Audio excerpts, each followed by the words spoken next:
Salut amis ENFP et bienvenue dans la vidéo consacrée à votre type MBTI. Je vais décrire votre type en m'intéressant à ces 4 fonctions principales et comment elles s'articulent ensemble. Donc si tu n'as aucune idée de ce qu'est une fonction cognitive et que c'est la première fois que tu entends parler de MBTI, etc., je t'invite à aller voir la playlist que j'ai faite sur ma chaîne, MBTI mode d'emploi, tu la trouveras facilement. Dans cette vidéo, je vais partir du principe que tu connais un minimum. Alors je sais, votre type arrive tout à la fin de cette série, ou presque, je sais pas exactement quand est-ce que sortira cette vidéo, mais c'est parce qu'en fait, votre profil MBTI, il est vachement spécial pour moi parce que c'est mon type inconscient.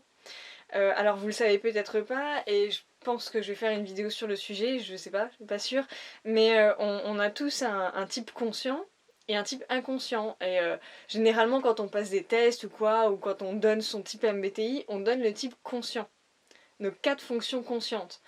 Mais on a donc aussi 4 fonctions ombres. Et moi, mes 4 fonctions ombres, c'est N-E-F-I-T-E-S-I. Donc, vous. Donc, en gros, quand on intègre nos fonctions... Ah, je vais commencer par faire le petit rappel de base. Les 4 fonctions principales de notre type, donc, s'arrangent en 2 axes. Notre personnalité s'arrange autour de 2 axes. Première fonction, je sais même pas ce que c'est, je crois que c'est un fil électrique avec une gaine. Bref. Première fonction, quatrième fonction, deuxième fonction, troisième fonction, 2 axes, on se tient au milieu pour que notre personnalité soit équilibrée. Et ça vaut pour notre type conscient et notre type inconscient. Je sais que vous pouvez me suivre parce que vous avez NE en fonction dominante et ça c'est vraiment chouette. Il faut savoir que ces 2 axes sont déséquilibrés, donc il y a toujours une fonction qu'on utilise plus que les autres, c'est notre fonction dominante. Et le deuxième axe aussi est un peu déséquilibré, enfin le truc, vous voyez, il est... Enfin bref. Quand on équilibre justement tous nos axes, quand on se tient au milieu, que tout est bien est stable, bref, qu'on intègre notre 4e fonction, on accède à nos fonctions ombres de manière sereine. Alors que sinon, autrement, quand on n'a pas encore intégré notre 4e fonction, on peut parfois accéder à nos fonctions ombres dans des moments de crise. Donc de manière pas du tout sereine et donc un peu, comment dire, c'est là que ça crée des catastrophes en gros. Hein.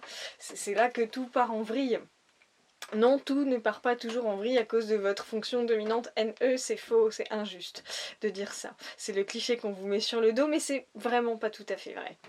Pour moi, votre profil est un peu spécial parce que je me suis énormément inspirée de vous, enfin pas de vous personnellement, désolée, je vous connais pas, mais de votre type, parce que quand on intègre un peu plus de son type inconscient, c'est là qu'on s'épanouit le plus en fait. Dans toutes les vidéos, je répète à chaque fois, c'est quand on intègre notre 4e fonction, c'est celle qui va nous causer le plus de problèmes jusqu'à ce qu'elle nous procure le plus de joie et d'épanouissement dans la vie. Et pour la simple et bonne raison que notre 4e fonction, c'est une porte vers notre type inconscient. Ça, c'est le petit bonus que je rajoute dans votre vidéo et pas dans les autres. Et en fait, du coup, ça veut dire que quand on intègre notre 4e fonction, si c'est si compliqué de faire ça et d'équilibrer cet axe première, 4e, c'est parce qu'on ne fait pas que intégrer une fonction à ce moment-là. On intègre toutes les fonctions ombres qui vont avec. Si vous voulez, c'est comme le boss final, on doit d'abord affronter ces sbires de l'ombre avant de pouvoir vraiment commencer à s'équilibrer. Je dis ça très très vite fait et j'espère que vous me poserez plein de questions à ce sujet parce que je compte en parler dans d'autres vidéos parce que c'est vraiment intéressant. Je vais juste dire en tout cas que c'est pour ça que j'apparais comme ça dans les vidéos, que mon persona public ressemble énormément à un ENFP ou un INFP ou whatever, bref, quelqu'un qui a NE et FI, parce que en fait c'est mon but. Comment vous dire?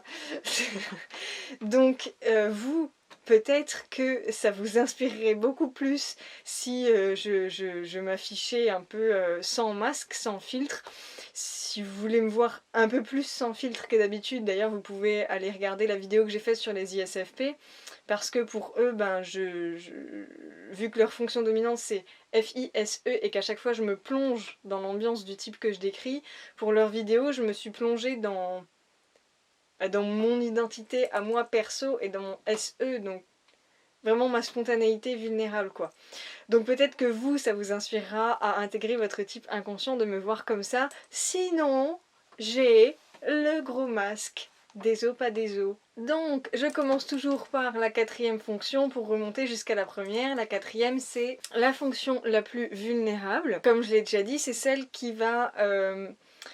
vu que c'est la plus inconsciente de nos quatre fonctions principales, en fait, c'est le domaine de notre vie où à chaque fois, il va nous arriver des emmerdes. Ces emmerdes récurrentes. C'est toujours le même truc qui nous arrive, on dirait que c'est une malédiction. Si vous voulez savoir pourquoi, jetez un œil à votre quatrième fonction. Vous allez découvrir bien des choses.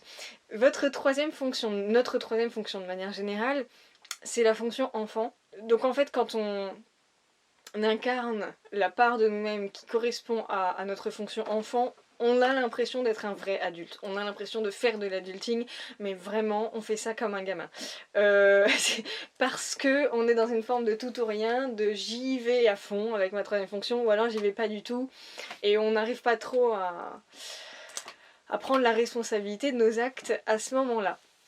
Notre deuxième fonction, au contraire, c'est notre fonction adulte, mature, créatrice. Donc ça, c'est le truc, on va pas s'impressionner nous-mêmes quand on fait notre deuxième fonction, et pourtant, c'est là-dedans qu'on assure le plus. Notre fonction dominante, c'est notre fonction héros. Donc avec notre fonction héros, si vous voulez, on est aussi doué qu'avec notre deuxième fonction, mais on est un peu moins responsable parce qu'on est un peu plus dans l'excès. Parce que notre fonction héros n'hésite pas à complètement écraser la quatrième pour continuer à fonctionner, même quand c'est pas forcément nécessaire. Voilà, on est plus raisonnable avec notre axe du milieu. Je commence donc. Alors, votre quatrième fonction, c'est SI, sensation introvertie comme les ENTP. J'ai pas trop parlé cet axe jusqu'à présent, je crois, dans la vidéo. SI, en fait, en quatrième position, c'est le truc qui va faire que quand il faudra concrétiser étape par étape quelque chose dans la réalité matérielle quotidienne de tous les jours, ça va vous sembler être... je veux pas utiliser des mots badants, mais ça va vraiment pas être chouette pour vous. Ça va vous donner l'impression de vous trahir, d'être médiocre en fait. Ce que vous appelez la médiocrité, probablement, si vous utilisez ce mot, eh bien c'est ça. C'est pour vous, ça s'incarne dans votre quatrième fonction SI. Pourtant, vous admirez probablement énormément les personnes qui arrivent à bien construire des choses stables, pérennes, qui durent dans le temps, etc. Mais dès que vous creusez un peu sous la surface de ce que ça demande, en fait, de faire quelque chose comme ça, et de voir en fait concrètement comment vivent les gens qui font ces choses, ça vous semble être l'incarnation de la médiocrité parce que ça réveille en vous justement cette part inconsciente de vous-même, qui sera d'ailleurs le défi de votre vie. Notre quatrième fonction, c'est toujours le défi de notre vie. Votre troisième fonction, la fonction enfant, TE en fonction enfant, c'est trop rigolo parce que c'est un peu un tyran domestique. Désolé. On a tous des trucs pas très reluisants dans nos types de personnalité. Vous pourrez aller voir dans les autres vidéos. Bon, je dis ce qui me plaît chez vous, et moi, je suis relativement tolérante avec les défauts des gens. Je préfère en rire qu'en pleurer. Donc, oui, c'est un peu le despote de poche, TE en fonction enfant. Comment dire, TE, c'est une fonction qui permet d'avoir un certain pragmatisme, de regarder comment les autres ont fait un truc pour refaire pareil parce que on a vu que ça avait prouvé son efficacité, donc maintenant on connaît la méthode et on va le refaire, pas à notre façon, mais à la façon des autres. Donc vous, les petits chefs, ça a tendance à vraiment vous saouler et vous préférez les tourner en ridicule. Ce qui peut expliquer d'ailleurs que vous aimez particulièrement, probablement, tourner en ridicule des grandes figures d'autorité, hein, par exemple Dieu, pas forcément, mais ces figures d'autorité un peu abstraites, vous aimez bien les tordre dans tous les sens pour en faire ressortir leur stupidité, je sais pas comment expliquer ça. Mais en tout cas, vous avez vraiment une part comme ça en vous. Quelque part, c'est génial que vous soyez le genre de personne qui puissiez aussi bien remettre en question les grosses figures d'autorité comme ça, en mode mais allez-y tranquillement, hein, avec génie, je dirais presque. Mais c'est d'une part grâce à votre fonction mature, j'en parlerai après, mais c'est aussi parce que ça vous rappelle un petit peu votre enfant intérieur. L'enfant intérieur qu'on a toujours un petit peu de mal à assumer, en fait. Généralement, notre troisième fonction, on en est un peu fier, mais elle n'est pas très sortable, quoi. Donc, voilà. Votre deuxième fonction, justement, votre fonction mature et responsable, celle qui vous donne des raisons tout à fait nobles de vouloir remettre en question les figures d'autorité, c'est FI, sentiment introverti, donc c'est quelque chose qui va vous donner un sens moral, en fait, un sens du juste, mais pas seulement un sens du bien ou du mal, c'est vous-même, vous allez vous constituer un système de valeurs personnelles, en fait. Vous allez intérioriser les valeurs présentes dans l'humanité pour en avoir votre compréhension personnelle, votre interprétation personnelle de ce qui est bien ou mal, de ce que vous aimez ou pas, de ce qui vaut le coup ou pas, de ce qui vous rapproche de la santé d'esprit ou de la folie, de ce qui est censé pour vous ou pas. Vous allez vous constituer vos propres repères, en fait, vos propres piliers pour jauger des situations que vous avez en face de vous. Et vous êtes vraiment solide avec ça, en fait. Hein. Vous êtes vraiment, comment dire, peu importe ce qu'en pensent les gens, vous avez pris le soin de vous faire votre opinion, votre personnalité subjective et unique, en fait. Et c'est aussi quelque chose qui fait que vous vous assumez particulièrement bien. Vous êtes là comme, de toute façon... puisque les gens vont juger autant qu'ils me jugent, enfin, voilà. Donc, peut-être que vous n'avez pas l'impression de vous assumer si bien que ça et machin, mais en fait c'est vraiment le cas.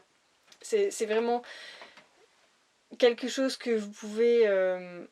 dont vous pouvez prendre la responsabilité quand vous posez des limites aux gens, quand vous dites non, ça ne me convient pas, ou ça me convient, c'est la vérité, en fait. Voilà. Je passe à votre fonction héros, la fonction NE, que j'aime tellement. Je le dis à chaque fois.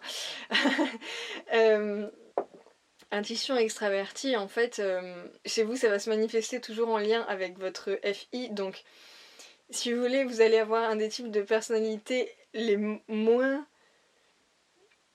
rationnels, logiques et connectés à la réalité ever. En fait, quand je dis ça, ça peut probablement vous faire complexer parce que vous dites ça fait écho à vos fonctions TE et SI, hein, pragmatisme et puis S, sensation, la réalité concrète, donc vous êtes là comme oui j'ai des défauts, oui. Mais en fait, moi quand je dis ça, c'est une de vos plus grandes forces, en fait. C'est très intimidant. Enfin, je sais pas si vous vous rendez compte, mais ça veut dire que jusque-là, vous avez été capable de survivre, de vivre dans la joie et la bonne humeur. Et de manière fonctionnelle, même si, quoi qu'on en dise, en fait, on peut vous traiter de fou, de dysfonctionnel, de tout ce que vous voulez, vous avez fonctionné.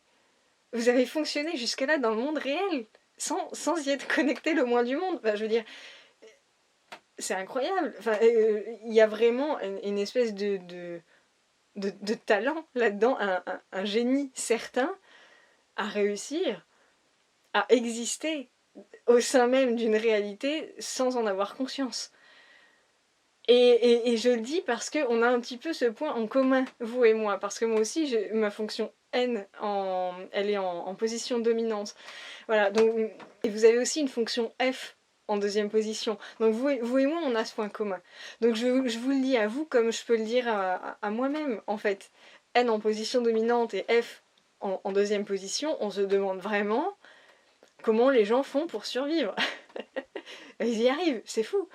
Parce qu'on gère à cette irrationalité. C'est notre domaine. Vous, par contre, vous n'allez pas du tout le faire de la même manière que les INFJ. Vous allez plus le faire dans l'observation des éléments extérieurs pour vous constituer justement ce système de valeurs personnelles.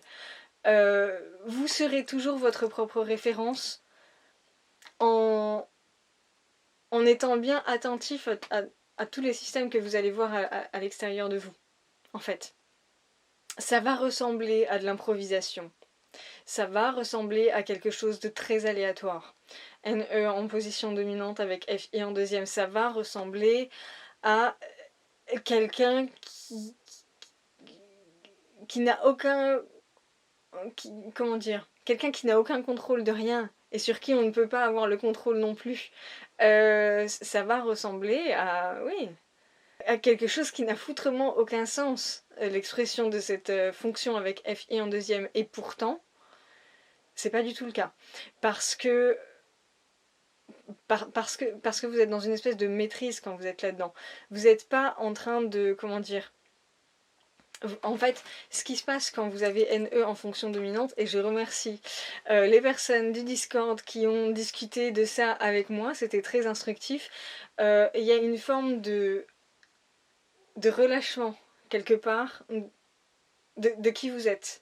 Vous offrez complètement qui vous êtes sur le moment au monde. Et bon alors... Vous pouvez peut-être apprendre avec les années à vous contrôler un peu plus, contrôler cette folie douce, mais néanmoins, la plupart du temps, vous êtes dans une espèce de relâchement. Donc ça veut dire que, vu de l'extérieur, ça va ressembler à du chaos et tout ça. Mais vous, à l'intérieur, vous avez une forme de calme. Vous avez une forme de détente, en fait. Limite, vous êtes obligé de faire quelque chose pour vous détendre. C'est presque compulsif parce que c'est votre fonction héros. C'est ça qui explique vos comportements sans cesse wouhou et le trollolo et tout ça. C'est parce que vous êtes plus que responsable en fait. À ce moment-là, ça vous est nécessaire pour vivre de relâcher les pressions intellectuelle à ce moment-là parce que c'est une fonction N. Donc, de faire des blagues, de dire n'importe quoi, mais vu que ça vous est nécessaire, comme il vous est nécessaire de respirer, au bout de quelques années d'existence sur Terre, vous allez vraiment avoir une finesse dans la manière dont vous allez faire ça. Et vous allez le faire, vous allez relâcher cette tension intellectuelle toujours en accord avec vos valeurs FI. Donc ça sera très intelligent en fait, ça aura beaucoup de sens. Ce que vous allez faire et ce que vous allez dire. Donc oui, le masque de clown, oui, les mèmes, oui, mais en fait, je vous vois et respect. J'en ai fini pour cette vidéo. N'hésitez pas à me dire dans les commentaires si ça vous a plu, si d'après vous j'ai dit des conneries ou si au contraire j'ai tapé juste. Il existe un Discord pour la chaîne. Vous trouverez la vidéo facilement. En barre de description, j'en sais rien, dans le i, on s'en fout. Il y a aussi un espace membre, si vous avez des amis INFJ. L'espace membre est payant et réservé aux INFJ. pour notre parcours d'intégration en fait, pour résoudre nos problèmes à nous. Et le Discord par contre il est gratuit. Donc n'hésitez pas à venir, vous êtes les bienvenus. Sur ce, moi j'ai hâte de vous retrouver dans la prochaine vidéo et je vous fais de gros bisous.